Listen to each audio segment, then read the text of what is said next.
Bueno, alrededor de la visita del Papa ha habido muchas interrogantes. En particular, una tiene que ver con qué tipo de visita es, si es una visita de Estado o si es una visita pastoral.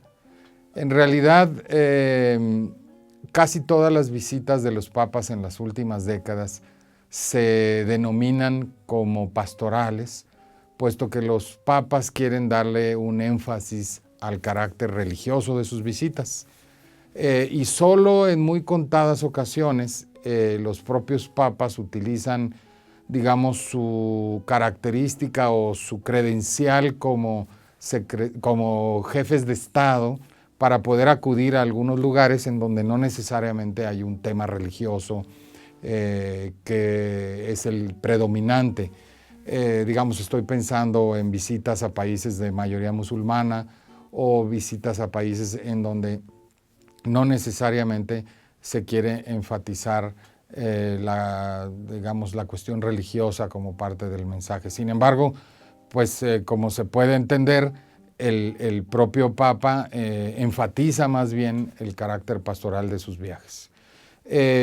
La parte de visita de Estado tiene que ver con el reconocimiento que se le puede dar al Papa como jefe de Estado de la ciudad, del Estado de la Ciudad del Vaticano. Pero eso es más bien una especie de excusa, de pretexto que le permite a la Iglesia tener una representación política. ¿Por qué? Porque la Iglesia perdió sus estados pontificios a mediados del siglo XIX, en 1860 para ser más precisos, cuando se hizo la unificación italiana. Y después, 10 años después, en 1870, cuando el reino de Italia ocupa Roma, pues el Papa se queda sin estados pontificios, sin, digamos, un territorio sobre el cual ser soberano.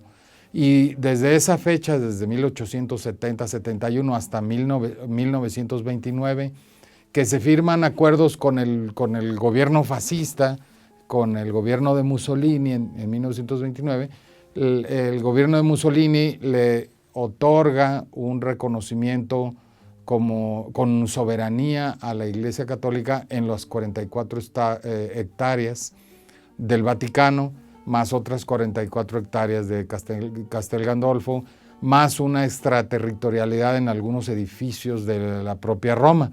Y esa soberanía territorial, que es muy limitada, sin embargo reconocida ya por Italia, es lo que le permite a la propia Iglesia Católica tener una representación política y recibir representación política. Pero como se puede ver, es más bien un artilugio para poder eventualmente tener una representación política que ninguna otra iglesia o religión en el mundo tiene. Eso es muy importante recalcarlo. La única que en algún momento dado tuvo algo parecido era la religión budista centrada en el Tíbet con el Dalai Lama, pero el Dalai Lama perdió precisamente también esa, digamos, su territorialidad, su soberanía sobre un territorio con la llegada precisamente del gobierno del comunista chino, ¿no?, que precisamente ocupó esas tierras. Otro elemento importante que ha tenido que ver en esta visita, del cual se ha hablado mucho en esta visita del Papa Francisco a México, tiene que ver con la agenda.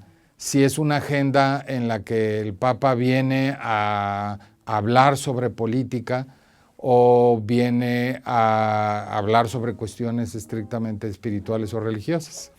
Y la verdad de las cosas es que todos los temas sobre los que trata el Papa son temas que eventualmente son políticos, porque todos son temas de materia social y que aunque sean vistos desde una perspectiva espiritual o religiosa, pues tienen que ver con lo que sucede en el mundo y en nuestro país en particular.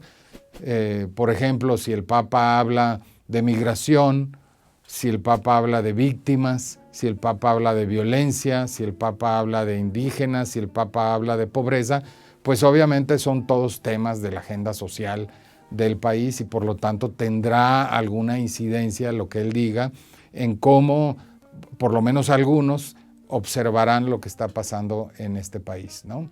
Pero al mismo tiempo, eso no quiere decir, y hay que aclararlo muy bien, que el Papa está interesado en definir específicamente políticas públicas, en modelar lo que se haga o lo que se diga en este país sobre todos estos temas, sino que más bien son, digamos, son señalamientos generales que obviamente son una orientación para los feligreses que quieran escucharlo e incluso para aquellos que no son creyentes o que no son seguidores del catolicismo, pero que puedan tener interés en seguirlo.